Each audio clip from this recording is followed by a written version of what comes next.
Ah. Je pousse ce mur, mais il n'avance pas. Pourquoi tu pousses un mur? Je pousse ce mur parce qu'il doit se déplacer, parce qu'il me gêne. Mais en fait, ça n'existe pas de pousser des murs. Peut-être qu'il faudrait que tu changes de solution. Ah. Et pourquoi ne pas changer de solution? Ok. Je reconnais que mon choix de pousser un mur est stupide. Je vais donc changer. Je vais changer d'option et ne plus pousser le mur. Alors, ça paraît un peu farfelu comme ça, une personne qui pousse un mur.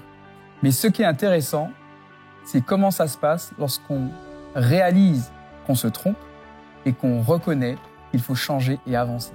Voyons ça ensemble.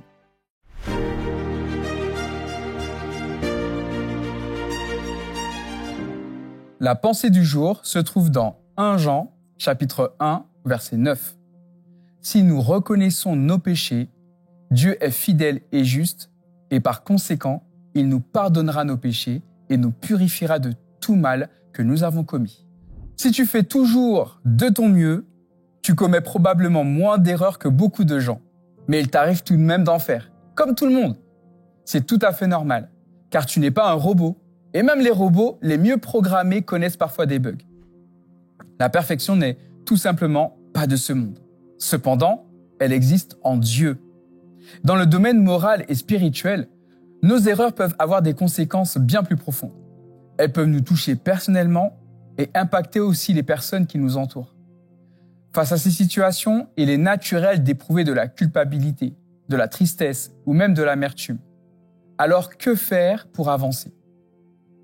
Dans ce processus essentiel de restauration, on peut mettre en évidence plusieurs étapes, mais une étape incontournable est de reconnaître franchement ses erreurs et de décider de tourner la page. Chaque fois que tu essaies de justifier, de cacher ou de minimiser tes fautes, tu gaspilles une énergie précieuse. Cette énergie s'ajoute au poids de ta culpabilité et finit par t'épuiser davantage. Jean, dans la Bible, nous encourage à nous décharger de ce fardeau en nous tournant vers Jésus. Jésus, plein de compassion, veut pardonner tes péchés et apaiser ton cœur. Il y a tellement plus à gagner en reconnaissant tes fautes, en les confessant devant Dieu et, si nécessaire, devant ceux que tu as blessés. Ce n'est pas une démarche facile, mais elle est libératrice. L'orgueil, en revanche, est un véritable obstacle. Il nous empêche de reconnaître nos erreurs et de recevoir la guérison spirituelle qui vient du pardon divin. L'orgueil est un fléau universel. Mais tu as aujourd'hui l'opportunité de faire un choix différent. En confessant tes péchés à Jésus et en reconnaissant tes torts auprès des autres, tu ouvres la porte à une véritable réconciliation. Dieu est prêt à t'accompagner dans ce cheminement. Il veut te donner sa paix et sa victoire pour que tu puisses avancer, libérer et renouveler. Que le Seigneur te guide dans cette démarche et qu'il t'accorde la force et l'humilité nécessaires pour grandir à travers cette expérience. Que Dieu te bénisse abondamment et t'offre sa paix.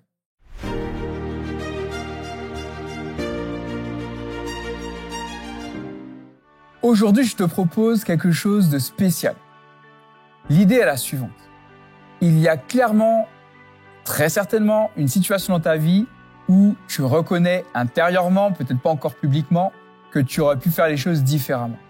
Alors, si jamais cela s'y prête, et si c'est possible, je te propose de présenter cette situation au Seigneur et de lui demander l'inspiration pour savoir comment toi, à partir d'aujourd'hui, tu pourrais agir pour améliorer la situation. Que le Seigneur t'inspire puissamment.